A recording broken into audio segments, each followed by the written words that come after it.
show is brought to you by Sernirfit and the Dolce Diet. You've heard about him.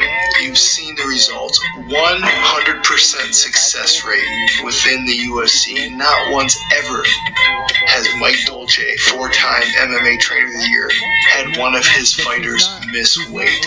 He is now bringing that program to you, to the masses, to Joe's Six-Pack. Go to thedolcediet.com. Sign up for either the 3 weeks to shred where you can lose 21 pounds in 21 days, or sign up for the 8-week Living Lean program, or hell, sign up for both. Put yourself in the best possible position to gain lifelong sustainable results. This is not a diet. This is not a fad. This is a lifestyle change. Be full, be satiated, eat 2,000 plus calories a day, 6 plus meals a day, all while losing weight, getting fit, and looking better than you've ever looked before. And really, at the end of the day, isn't that what it's all about? Sure, we all want to live longer, we all want to be healthier, but we want to look better in the mirror. We want to look better for that person that we share the bed with. We want to look good, and the Dolce Diet will help you do just that. So sign up for either the 3 weeks to shred, or the 8-week Living Lean, or sign up for the customized, 100% personalized in every aspect My Diet Plan. Use the code SERNIER10 at checkout and save yourself 10%. That's right, not $10, 10%. Regardless of the cost, you will save yourself 10%. That's SURNEAR10. Use the code SERNIER10 at checkout and you will save 10%. TheDolceDiet.com. SERNIER10 at checkout, 10%. Boom, gone, gratis on the arm. There you go. You're welcome. There is so much to talk about this weekend, and let's start with that Ohio State football coach, and let's do You can't handle the truth. The truth is inside of us, and it's wonderful when we have the courage to tell it. And he was fired basically for domestic abuse. Welcome to 8192 The Truth with Brother Sam and the Godfather. Make sure you subscribe to the show on Apple Podcasts, Stitcher, and TuneIn. New episodes drop every single week. Now here's your host, the Godfather, Joel D. Superdog. Who was former coach at Ohio State, who is actually Urban Meyer's mentor. He coached for, he was an assistant coach to Earl Bruce. Earl Bruce paved the way for him, and he owes a lot to Earl Bruce. So Zach Smith is Earl Bruce's grandson, and he has been with Urban Meyer. He played football for Urban Meyer at Bowling Green. He was an assistant coach at Florida. He might have been an assistant coach at Bowling Green, but I know he was an assistant coach with Urban at Florida, and then he was an assistant coach until a couple weeks ago where he got fired. Now, usually if it smells like a duck, or if it walks like a duck and quacks like a duck, it's a duck, especially in these domestic violence situations, 9 out of 10 times. So in this case, Urban says, hey, they got in a mess when they were a young couple in 2009, and me and my wife, we kind of intervened, and we got this was at the University of Florida. We got them into some counseling, and we wrapped our arms around them. They were a young couple. Now, what's pretty naive about that to me, being a 52-year-old man, the one thing I know is if you cross that line, there's a line, man. There's a line. And just like 8192, just like there's a line right down the middle of 8192, there's a line. And that line is you do not put your hands on a woman, okay? No matter what, okay? No, So I guess you could come up with an explanation where I would say, oh, okay, but let's just say a man and his wife, even if your old lady is a professional fighter and you're an insurance salesman and you've never fought in your life and she can actually take you, you still don't put your hands on her. That's the way the world is.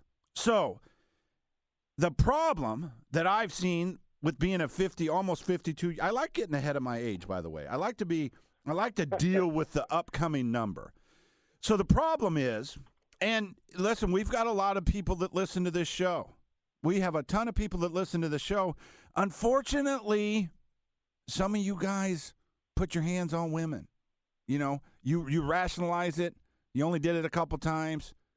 But you did it when you were a kid. Your dad probably did it to your mom, and you went ahead and crossed that line. I have not. I have not ever crossed that line. I can stand up and say I've never done it. So anyway, the thing that I know about a guy that crosses that line is once he crosses it, he can't quit crossing it. Once he's made that leap, he can't quit crossing it. So what's naive to me about this with Urban Meyer is, man, it happened in 2009. There's reports going back to Florida that it never quit. As an athlete, as a former athlete in high school and especially college, Brother Sin, you know, if I do something, the assistant coach knows. Is that correct? Oh, absolutely. Absolutely.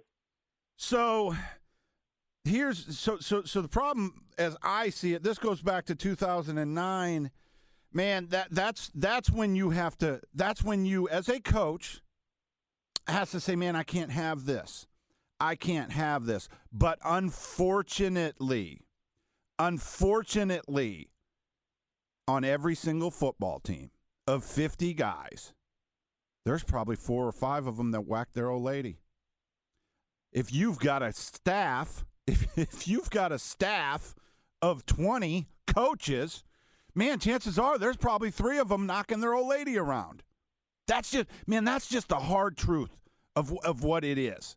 And I hope, because I hate it. I mean, messing with kids, and there's a lot of bad things that you can do. But for me, and I don't know why, probably quite frankly, because there was people in my family. I'm not going to get into that. Anyway, I hate it. So you can see, and tell me if I'm wrong, is this something that's just it's not molesting kids, which for whatever reason Penn State buried that. It's not molesting gymnastic girls, which Michigan State buried that. It's hitting women. And if it's happening at Ohio State or Florida or Bowling Green, my contention, Brother Sin, is it's happening in every program. Am I wrong? Oh, not at all. You're absolutely correct. Yeah, in this situation, I mean, the reason that it has become an issue, partially because everything that's been reported with Urban, there is a trail. So he may be completely in the innocent on this. Maybe he didn't know anything, which the text messages from 2015 relating to that most recent incident amongst the whites show that he did know. But he's got a history of being tied to brushing things under the rug. I mean, it came out after the fact that, he was well aware of some of the shenanigans with Aaron Hernandez, the Patriots tight end who killed himself in prison was in for murder, that, was involved in that kind of stuff down there, and he knew about it. So whether he's completely in the right here and unaware of what was going on, he's not going to get out unscathed because there's too much smoke. They're not going to take the chance. He's not going to be able to get rid of that stigma because of his past. So he's done. All right, let's dig into that a little bit because he is done. he is done because he's tied to this guy, and common sense is going to prevail. I believe I believe Urban Meyer is a good, decent guy. I believe he is a good coach. I think he's a good man. But the reality of the situation is he is the head coach of a Division I powerhouse. And since the kids are 7 or 8 years old in grade school, the superstars of the football team get treated a little bit differently all the way through high school. My buddy Reese said, hey, man, you've got to watch this Last Chance U on Netflix. Did you happen to see that season? I have. I've just started the third season, but I watched the first two. Okay, so how far are you? I've only watched the third season. How far are you into that? I'm only just finishing the first episode. Okay, cool. So you've seen enough. The reality is the coach of this junior college is he's very abusive. He's abusive, but because he's from Compton and the kids need to be tough, his abuse as a coach is tolerated. Well, our athletes' abuse, in whatever manner it is, whether it's stealing, drinking, beating a woman, we tolerate that. We tolerate that to win football games, and we've always done it.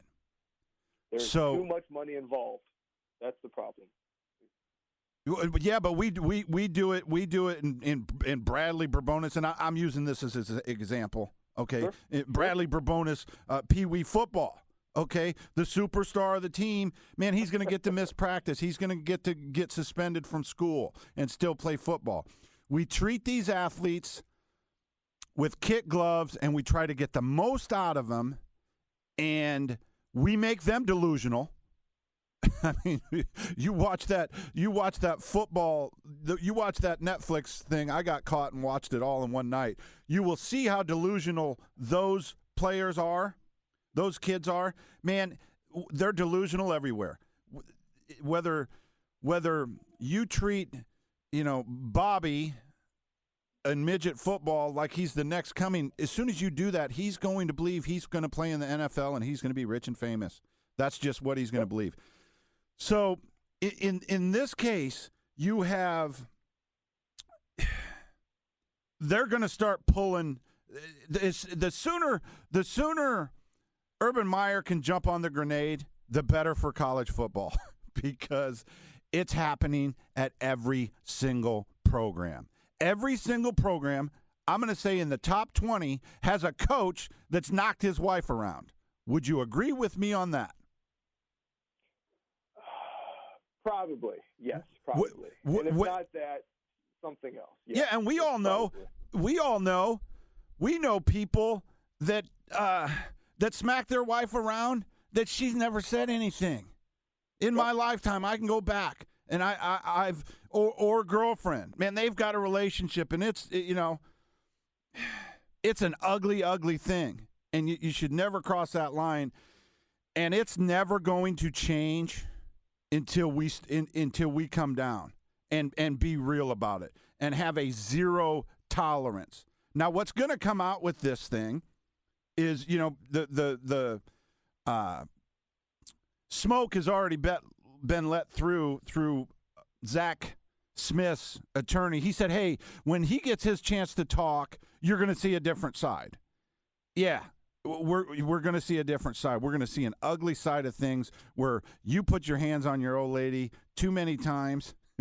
Sometimes you didn't, and she just lost her mind. She, and she called the cops. You abused that woman. It was a horrible relationship, and you should have never crossed that line. And quite frankly, you lost your man card the first time you knocked her around. You don't ever get that man card back. Nope. Speaking, you got anything on the back of that? No, you're absolutely right on that. And, they've already come out there. His side, they're trying to discredit, and all the Buckeye, Ohio State football is huge. It's probably second only to maybe University of Texas or Alabama as far as, absolute writhing at the mouth fervor among state residents. Ohio State football is looked at as godly in this state by most people.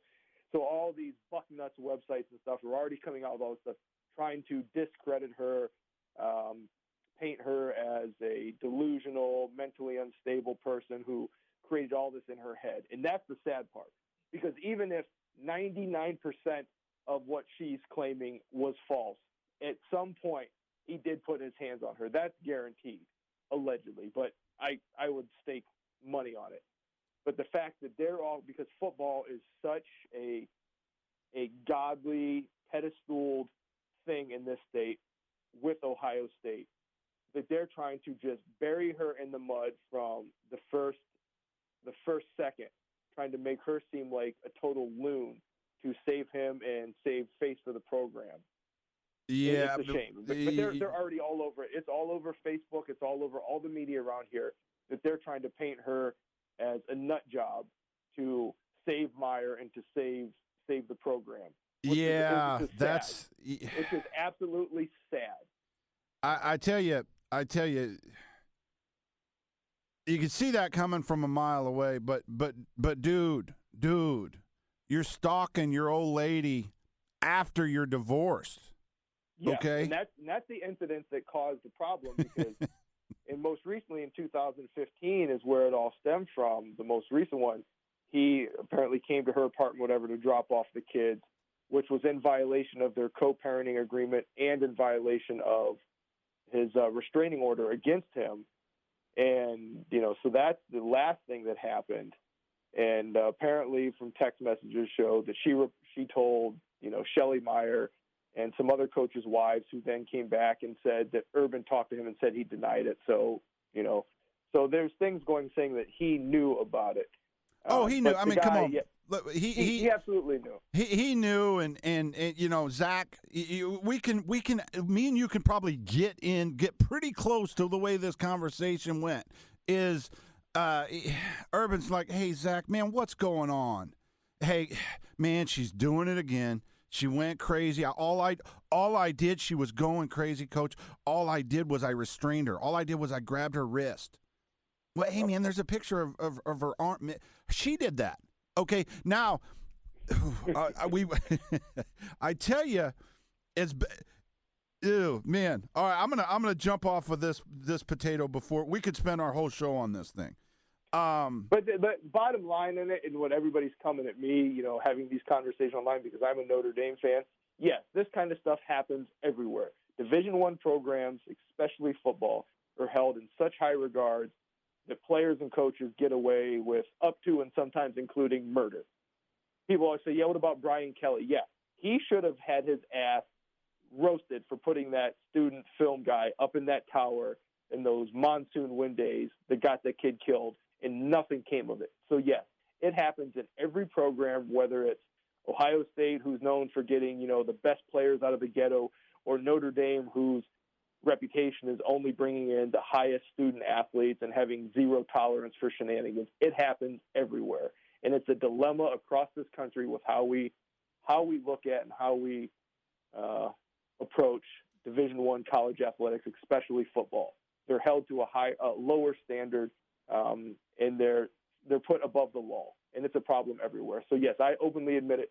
Notre Dame is no better than Ohio State, no better than Alabama, no better than USC. They're all committing heinous acts on a yearly basis, and it's all being swept under the rug because they entertain us on Saturdays. And there's another news story coming this weekend that we're going to talk about next week. That we know this. We know this. Let's close this up and move on to another spoiled athlete that we can't wait to get back into the cage. We know this is how this works out. I believe Urban Meyer is going to come out and apologize and fall on the grenade. He's not going to try to keep his job. I believe he would be crazy too. He's going to fall on the grenade, and at the end of the day, we are going to forgive him because he didn't do this. Okay? Yep. He didn't do this. Zach Smith did, and he's wrong because Zach Smith did these things. And he's wrong for lying to us like we care about it. But he's going to have – he might be coaching Notre Dame in 2 years. Truthfully, all he has to do is come back, apologize, and go sit out for a minute. And then he gets to pick his poison. I tell you another thing about Urban. He retired at Florida because of stress. Yeah, that stress of all those dummy athletes doing all those heinous things they were doing was killing him. Because at the end of the day, I think Urban Meyer is a solid cat, and he compromised his belief system to win another football game, and that's understandable. It's truly understandable. All right, Sin, you got Conor's sentence. Conor McGregor has got sentenced to, what did he get sentenced to? Like, he got to do a Kool-Aid stand for 10 minutes, or what's up with Conor? That's about right. He has to pay. He has to pay for the damages caused on the bus. So pay to replace a few windows on the bus that was damaged. And, pretty much do less than a week's worth of community service, and he's free and clear. All right. Do you ever watch Tommy Toehold? Yes. He's great. He did Conor going through anger management. It was just beautiful. I mean, Conor just saying, I can do whatever the fook I want. And nobody is ever going to say anything. And as a matter of fact, after that happened, I remember cutting a promo saying how disgusted I was, how mad I was. And now here it is 6 months later. And I'm like, all right, when's Conor going to fight Khabib? Now, I want to chat a little bit about that. So Khabib's the champ. Khabib's the champ. Tony Ferguson's the champ. I mean, is Tony Ferguson any less of a champ than Khabib is? In my eyes, no. Okay. Now, had Khabib beaten Tony Ferguson, I would say, yeah, Khabib's a champ. You know, Conor's been out. It's not his belt anymore. He's been out. Khabib's the champ.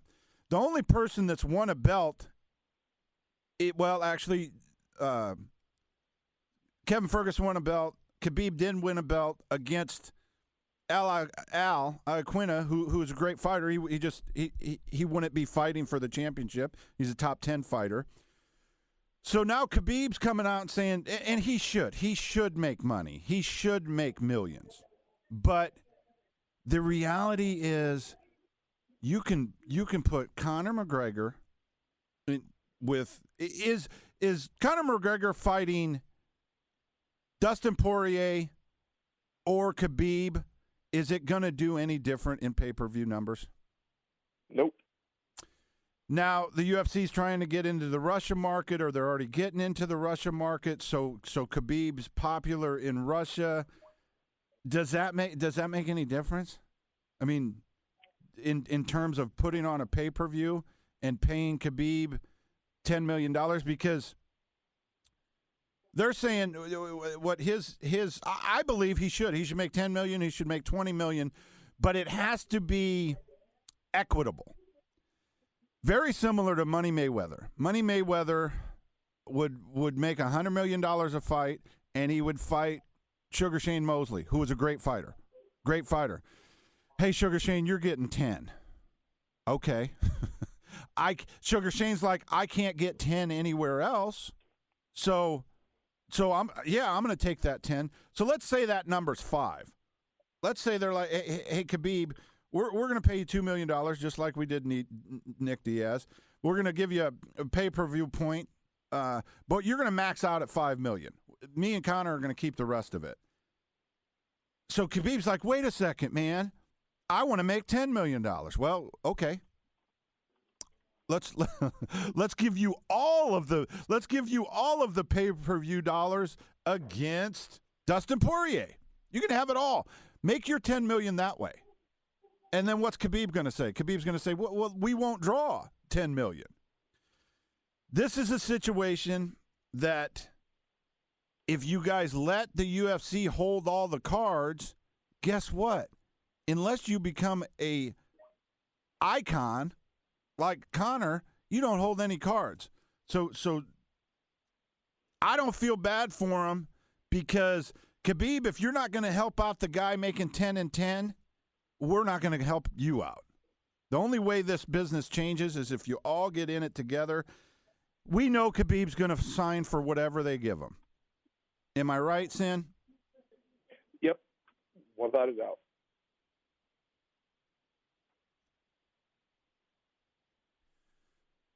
So, I have to come hat in hand today. I badgered and beat and threw so much shade on Colby Covington. Yes, you did. I'm not a fan of the gimmick. It doesn't sit well with me. But the reality is, he got me. He got me because I hate him. Okay, I hate him.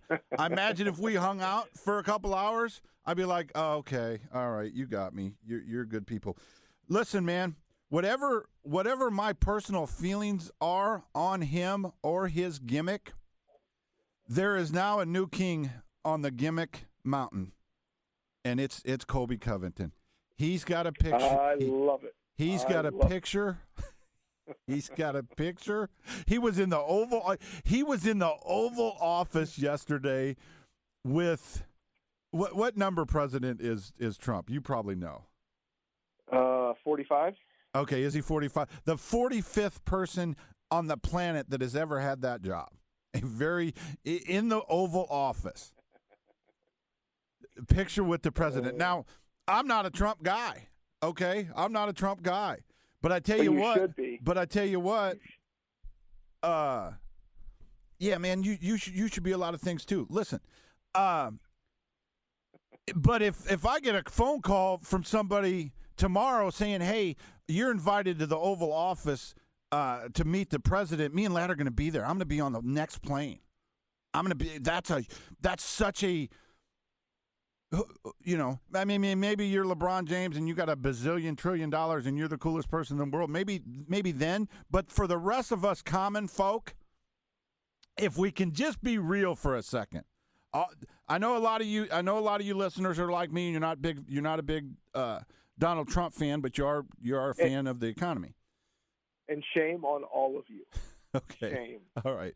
But the reality is, if you're in your heart of hearts, are you going to turn down an opportunity to go to the Oval Office and meet the president? I'm not. And Colby, it doesn't matter Dana this and Dana that, and doesn't matter anything. Colby Covington brought his belt and set it on the White House Oval Office desk. He becomes the king of the mountain. I do not know how you beat that gimmick. What do you think, Sin? You can't. I mean, he's in there, suit and tie, Make America Great Again hat, standing next to the President of the United States, who is holding his championship belt, interim or not. You can't beat it. That's it. Top of the line. There is no one higher on the food chain than that is. Yeah, I mean, you would have to. I mean, you would have to like hijack a plane and then somehow get away with it and somehow like then become the. I mean, you would have to do some crazy stuff to beat that gimmick. And the thing that I got out of the whole thing was Colby, because he was probably in there for what, 2 minutes. I mean, yeah. I mean, he was probably in and out of there, got a photo op and gone. Maybe he spent more time. But the picture that they took and they let loose, he looks like the cat that got the mouse, man. He looks like, I cannot believe I pulled this off. There was never any, my opinion, there was no chance ever in his thought process, in his gimmick, that he thought he was going to pull that off. But he did. And I'm hat in hand, Colby Covington. You're the new king of gimmicks. And they took your belt away, which is even better, But that goes to my point. Remember I was talking a couple weeks ago? Nobody cares. They just want a belt. Nobody cares. So, where do you go from here when you're Colby Covington? And you know, I know he's got a lot of ruckus going on. Can you check out how many Twitter followers he has right now? Indeed. Let's see. Because I know last time I checked, he had like 50, but that you would think that picture. Well, no, Donald would have to retweet it. But I mean, I gotta believe that gets him to 100 in a minute if he's not already there. 51.6 thousand. Which is even better. A guy with 50. I mean, a guy with 51,000 Twitter followers conned the world and is in there with the $3 hat. That's the one thing about those hats. They're just so cheap. They look like the hat my dad wore in 1975. But anyway, he's the new king, man. We got to give it to him. Yeah, and I love it. He made, the gimmick is real. He made the claim in the ring and he followed it up. How rarely does that happen? Oh, whether you like him or not, whether you like the president or not, he made some outrageous claim and followed it up. Well, yeah, you know what? And there's so much gangster in that president that I give, to me, this world is one big car sale. It's just you can I go in to learn how to sell these roofs and I'm like, oh yeah, that's car deal. I was successful in mortgages. Yeah, it's car deal, man. Everything in this world is a car deal. And the biggest car salesman in the world is Donald Trump, and he don't give a fuck, man. Not only does he don't care. He doesn't care that Kobe Covington comes out and calls another country. What did he call him? What did he call Brazil? A bunch of dirtbags? No, even worse than that.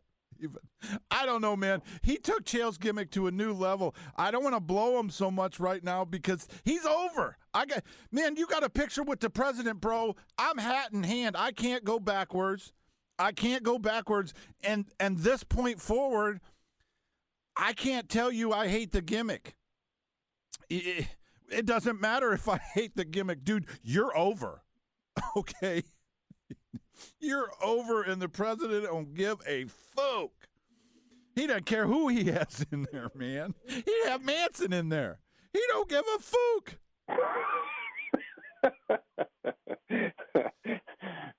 Now that would be something. That would Manson in the White House. Yeah. But you're right. He doesn't give it. He doesn't give a damn about perception. He spits in the face of those who oppose him, and he's not changing.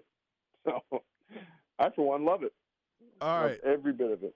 All right, so let's go back to last week, and then we'll get into this week. Aldo versus Stevens last week, and man, that really kind of shakes up that division a little bit, in my opinion. So honestly here, is Aldo on the comeback, or is that just kind of a one-off helping him rise into the sunset on a higher note than a loss? What do you think about that? Is there anything left in the tank for him to make another run? Well, man, matchups is everything, bro. You've got the one guy he can't beat. We know who he can't beat. And we know he can't beat Max Holloway. We don't know when Max Holloway is going to fight again. We don't know what weight he's going to fight again. So we have to take Max Holloway out of the equation. Okay, and I respect what they're doing. I respect that the UFC's like, hey, we're not going to interim belt this thing for a minute. The reality is, at some point, they're going to have to. Well, he just beat Jeremy Stevens, who was in line for the championship. They just offered him the fight with Ortega 2 weeks before that, and I feel really bad. I feel really bad for Jeremy Stevens. He's a guy that's been in the promotion forever. He's made it right there on the cusp of getting that title shot, and boom, he falls back in line. So okay, what's that mean? Well, Ortega has to fight somebody. Now, Frankie is fighting. Who's he fighting? Dooku. Dooku Kim. Yeah, that's a good question. I'm not sure offhand. He's Frankie, fighting I think he's fighting the Korean Zombie in November. So he's off. I mean, how? But my point is that there's not 5 people on this planet at that weight class that can beat Jose Aldo. No. Okay, and it was good for him. I didn't see it happening, man. It was good for him, and he really shakes up that division, because you could have easily went Stevens versus Ortega. So what if you say, okay, we're gonna go Aldo versus Ortega, because none of those you can mix match that any way you want.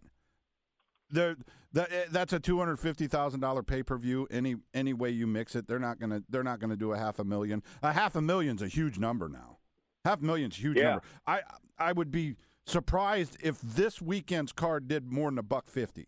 Truthfully, so anyway, that shakes up the division quite a bit.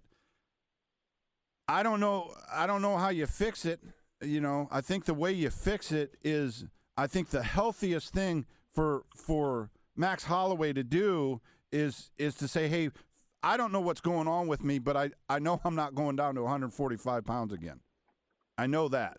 And then you have 2 different fights. You pair Aldo versus maybe Ortega and Stevens versus Edgar, if Edgar wins his fight, to see who fights for the interim belt. That's the way I would go about that. Next fight last week to talk about real quick, and Dustin Poirier will come up again in this podcast. Poirier versus Alvarez. What was your take on that fight, Sin? It was a great fight, and somebody posted, and I agree, man. Let those guys fight every single month, and it would be exciting. Poirier is tough as nails, man. He's continually improving, which is a little bit surprising to me. But I got to agree with some of the pundits, namely somebody we kind of crap on once in a while because he's kind of a doofus. But Brendan Schaub, put a big thing about the referee stepping in and standing them up at a point where there was no need. I mean, a legitimate part of this sport is the ground game, is the grappling. And to get involved in the middle of a fight, Mark Goddard, and feel you need to stand them up because the fans are booing is asinine. And that, to me, that played a major role in the fight. Props to Eddie for coming out and saying, whatever happened, referee interference, whatever happened, a fight is a fight. Poirier is good. He brought it to me, and, you win some, you lose some. So total props for him for not, pissing and moaning about it. But I don't think that decision was come by legitimately with that happening. To me, that's a huge issue. A fantastic fight. May have ended that way, may have not. We won't know because there was unnecessary involvement that legitimately changed the course of the fight. You know what? You bring up a good point there in terms of you could have those guys fight every 2 weeks. My takeaway from that is I can go either way with it. I can live with the fact that he pulled them to their feet. That was in Goddard's. Goddard's reffing, and he's saying, "Hey, I already warned him about doing this. I already warned him about doing that. That was the last straw for me." And instead of taking a point away from him, because he could have done that, he could have put him back in that position, and took a point away from him. I don't think Eddie was going to finish him from the position that he pulled him out of. I think Dustin would have got out of that position. It did change the fight, but I don't think it changed the outcome. Yeah. I think the outcome was going to happen anyway, and Poirier was going to win that fight. Though my takeaway from go on. How good is that division? I mean, that's my big takeaway, man. That division is loaded. Maybe the best there's ever been. 1 to 10 in any division in the UFC. Yeah, that you're right about that. So my takeaway from this, and I spoke on it last week, that, you know, Eddie was taking a big risk going out there on his last fight. Yeah. Not taking whatever their best offer was before, because that maybe the UFC's cool and gives him a kiss and says, okay, well, you can sign that contract that you didn't sign last week. Man, those guys are gangsters. I don't think they'll do that. You know, they've got a big debt to pay. So then the one thing about Eddie, I love Eddie Alvarez. I love the way he fights. I do not like. I don't like when he comes out after the fact and says, you know, you guys brought me in to entertain, not win fights. Aren't you entertained? Yeah, we are, man. Yeah, we are. And right now you seem to have all your faculties, but everybody has to pay the piper, man, when you take those head blows. So, you know, I don't want to get too far into that. I hope Eddie comes back. I hope he makes all the money in the world. He is a great fighter. I'll never miss one of those things. But I don't think Eddie does $500,000 anywhere with anybody that's, you know, not a stacked card. I mean, DC and Stipe on their own. I don't think does $500,000. You know, we had the Holloway fight that people were interested in. That helped a little bit. I'm just saying, there's the only people out there that can draw are John Jones and Conor McGregor. Those are the only people left. I mean, everything else is it's just. We've all seen the song and dance, and we're not paying $60 to see Aldo fight Stevens. It's just never going to happen. So, you know, I'm a fighter fan. I wish they would get more money, but they're not going to get any more money until they quit fighting. All of them. Every single one of them. You are absolutely right. And I kind of got into a Twitter discussion with somebody 2 days ago about Mighty Mouse coming out and saying, you know, he wouldn't only fight, you know, assuming they both win this weekend, he's only going to fight, you know, Dillashaw if the money is right. And it gets to the point where he's not going to get that money. He's not a draw. He's not in the top 5. He's probably not in the top 10 draws, maybe one of the top 2 or 3 fighters of all time. But he is not a draw. He can't bring in the audience. So why is anybody going to pay him more? Why is UFC going to throw a bunch of money at him to make this fight happen when they're not going to get it on the back end? He's not a draw. So, yeah, until they all stop and collectively there's an increase in pay, he's not going to get any more than anybody else because he's not bringing in any additional viewers. So, okay, well, dead right. I'm glad you bring that up. We'll just go straight into that. Now, in all of combat sports combined, mixed martial arts and boxing, the first person to ever make a bunch of money in boxing, millions of dollars, let's say over $5 million, was Manny Pacquiao. And I think if you went back to see what fight was that, what was the fight that he made over $5 million, I'm going to hedge bets saying it, you know, because he started out at 115, 125 pounds. I'm going to say he was over 145 pounds before he ever made that money. Floyd Mayweather, the biggest grossing combat fighter of all times, I'm going to say he was always over 145 pounds when he made that money. 125-pound division's never going to sell. Women will sell, and women have already proved that you can make a woman star faster than you can make a 125-pound star. It's not fair. It's not right. But the reality is, how many 125-pound fighters are there? How many 135-pounders fighters are there? Just I would be willing to bet if you took all the 125-pounders that are professional fighters in the planet and all the 135-pounders in the planet, combine them together, you still wouldn't have half of 155-pounders. It's just never going to happen. Demetrius, I'm going to be there this weekend. I'm going to be there because Ricky Simone's fighting, and I'm taking Ladd to Malibu. But I wouldn't go to this fight. I wouldn't take Ladd to this fight if Ricky wasn't fighting, and I wouldn't buy this fight if Ricky wasn't fighting. I just wouldn't. Are you paying for this card this weekend?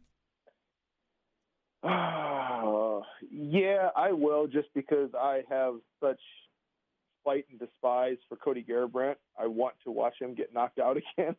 But beyond, I wouldn't do it if it was Mighty Mouse alone as the headliner. No, I wouldn't. All right, so let's go over to Cody. Let's go over to Cody. And we talked about this last week with the Milwaukee Brewer star and his racial tweets. Somebody digs up Cody's tweets from when he's a gangbanger in 2012, and it looks to me, and I think he handled it perfectly yesterday. It looks to me as Cody was the word NIGGAS as opposed to NIGGER, because quite frankly, you can't get away with saying the latter anywhere, anytime. A white person on this planet cannot say NIGGER. Can't do it. Won't say it here. And I don't know about the NIGGAS. Now, I do know that I can't speak on this because I'm not a brother. The brothers tend to separate those two letters as opposed to the AS and the ER. So somebody dug this stuff up, and Cody quite frankly said, "Man, I was a teenager. That's how we talked, and I wasn't disrespectful, and I'm not going to talk on it again." Does he get a pass? I mean, you have to. I mean, it's like we said last week, like you said, with the Brewers pitcher. Teenagers are not in a fully developed brain. They're not adult. You can condemn them. You can tell them how they're wrong, but you can't hold them to it. They're teenagers. What he did then can't be used against him as an adult. And at this point, they're only words. He didn't go out and commit some heinous action. He didn't commit hate crimes. He didn't do anything of violence. He made some stupid tweets, which are just words on a phone screen. So no, we cannot hold that against him. As much as I don't like him, I cannot hold that against him. So yesterday, I'll read this. So yesterday, I'm on the Feibu, and Mike Callahan sends out a post or whatever it's called, update. Says, "I find myself thankful that I'm unimportant and average. If the press ever got a hold of the text messages I sent my friends, I'd never get a job in this hemisphere." And I just thought that was just brilliant. It's like, come on, we can't all be the morality police for everybody's actions under a microscope. It's just, none of us would. So I think, but I do think this: if the two letters at the end of that thing are ER and not makes all the difference in the world, and not AS, then you have a big problem. I thought he handled it great. I think you give him a pass. I think he deserves a pass. And I think, man, we got to get out of these black houses or glass houses. Now, I will tell you this, because I wanted to mention it earlier. My goal has been and is to slowly separate myself from the online world. The update on that is I'm doing a fair job. So let's get to the Cody versus TJ fight. I know you hate Cody. I do.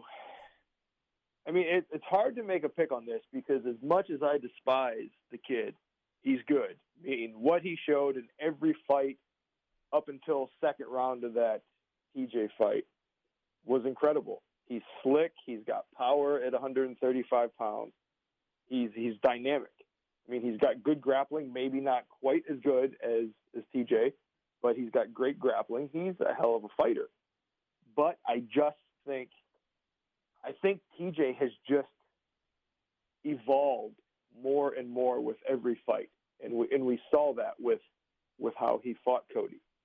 So I've got TJ again. I wouldn't go on. I'm sorry. Yeah, go ahead. No, I would not be surprised if Cody gets a knockout, but my gut, I got TJ again. I just think he's a more well-rounded, developed fighter. I almost think Cody fights with more ego because he thinks he is a 180-pound power puncher. So I think TJ is just a little more conscious of who he is and his, where his skill set lies. You know what's interesting about these guys? Both these guys aren't that big of 135 pounders. They're not killing, not at all. They're not killing themselves to make weight. I know. I know Cody. They weighed in Cody at 140. God, that's just so. But I mean, 125, just so low. But anyway, man, I hate when a fighter says, "Hey, I didn't even train for the last fight." I hate when that happens. But when you got a guy that comes out and says, "Hey, man, I had to fight last time. I could not pass up that payday. I literally couldn't. I got off the couch."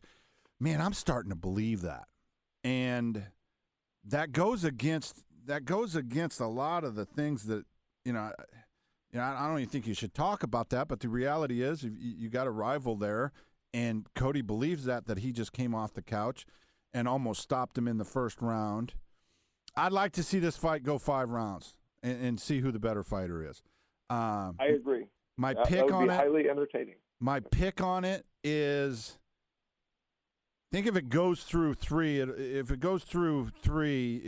go the full 5. I think it'll end, but it'd be interesting to see what the over under on that is.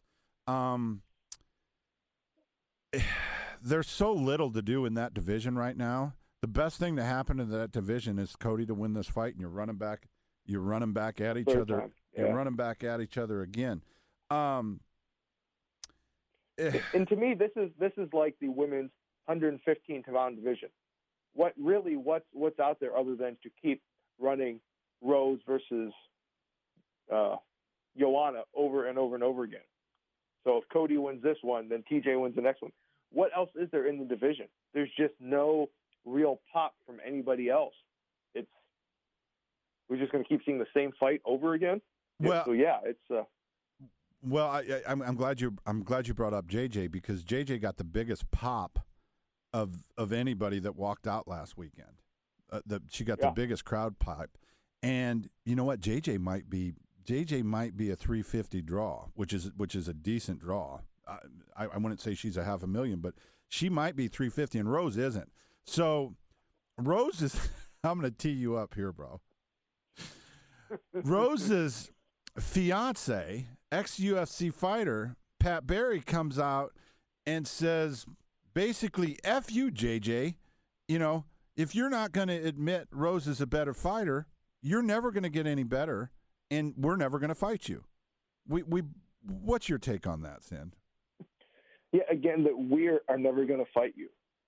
There is something to me extremely creepy about this relationship between Rose and Pat Barry, who has come out and maybe not knowingly, but made statements about how he started eyeing up her when she was 14 coming into the gym, and, had his eyes on her goods for years before she was a legal adult, to now being in a position where he is constantly speaking for her. When he's on his own, when they're together on Joe Rogan's podcast or any other interview where she is asked a question and he immediately steps in and answers for her. There is something extremely creepy about that situation. He is constantly speaking for her, using the terms like, we are not doing this or we are not doing that. There's just something very off-putting to me on that whole thing. All right. And that's where my feelings on it are. I think you make a great point on just there's not much in that division to do. So no. You've got my girl Claudia Gadeja, who total dime piece. She's up there. You got her. Who's the other one? Tisha Torres. A couple people, and that's it. but you can't keep running the same round robin and the same people over and over and over again. They've got to find a way. I mean, you've got the media darling Paige Van Zandt, who's got 30 stitches in her arms and increased her bust size tenfold. I don't see how she's going to fight like that anymore, but there's just nobody there. There's nothing to do in that division. You bring up a great point. Now, did Paige move up to 125, or is she moving down to 115? Oh, with that extra weight on top, she can't move down. Okay. She's got to go. Okay. All right. So that's right. She was going to get a title shot at $125. You know, the Pat Barry thing. I met those guys together. I thought they were a cute couple. I do get your point. I do. It is a little bit odd, but I will tell you this: he's in a bad position as it is, because, man, his career's over, and how on earth is he going to make any money? I guess he can. I mean, so his wife, the smartest move he could possibly do in the planet right now, wife her up real quick, is wife her up, and then step away and let her grab the mic. Because Rose is a really interesting person, man. Not everybody has to be the Conor or the Ronda. You know, there's spots out there for different colors and different tastes of people, and she's one of them. I think he needs to marry her up and let her out there. That is very disrespectful of JJ, but I kind of like it. I'll root for Rose next time they fight.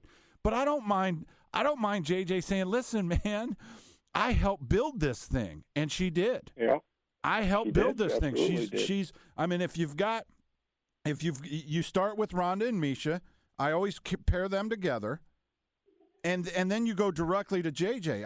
Even before Holly Holm, JJ was that significant in opening up that division. I never thought I would be a fan of women fighting.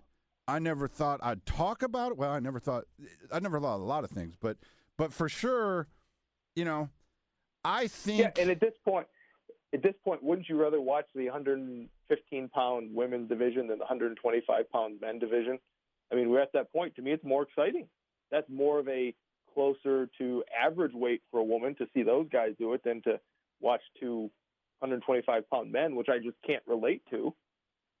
Yeah, so. I tell you that. So, I'm a wrestling guy. Love wrestling. Love the Henry Cejudo story when he won the Olympic gold medal.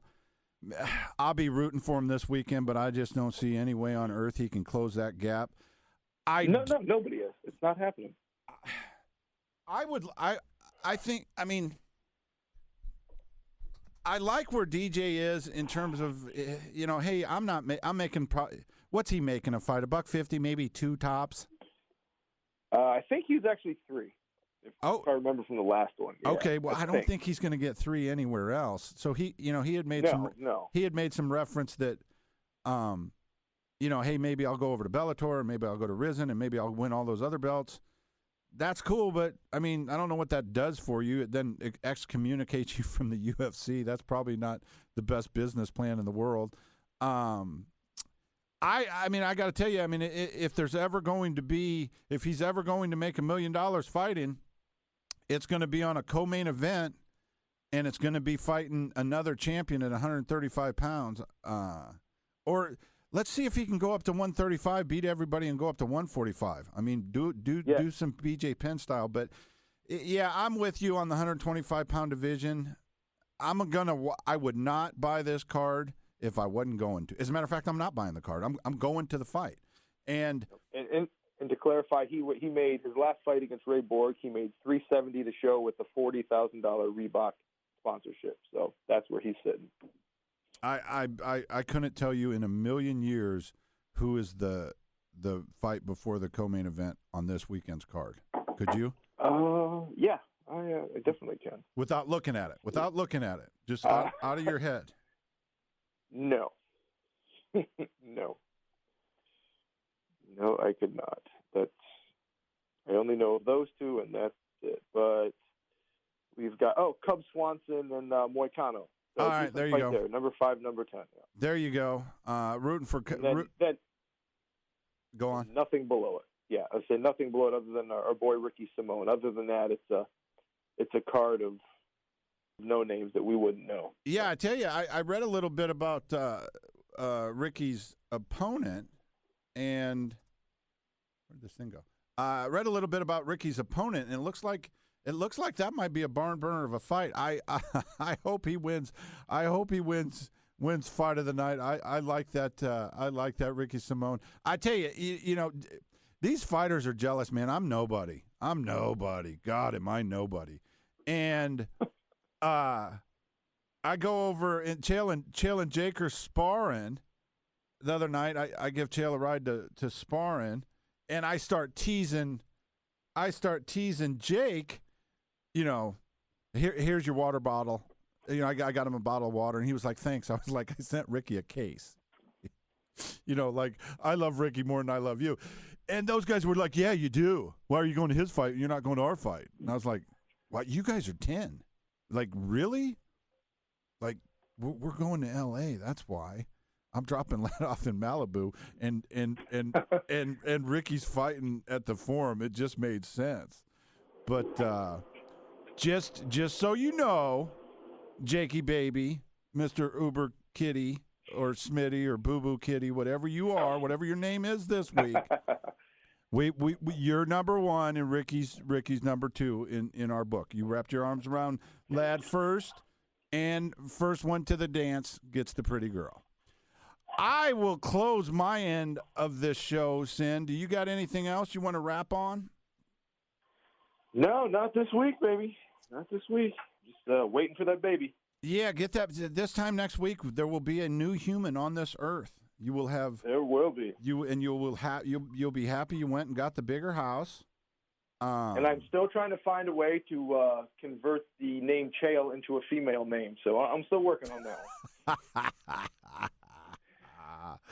All right. With that, I will ring the bell and say peace, everybody. Have a great week.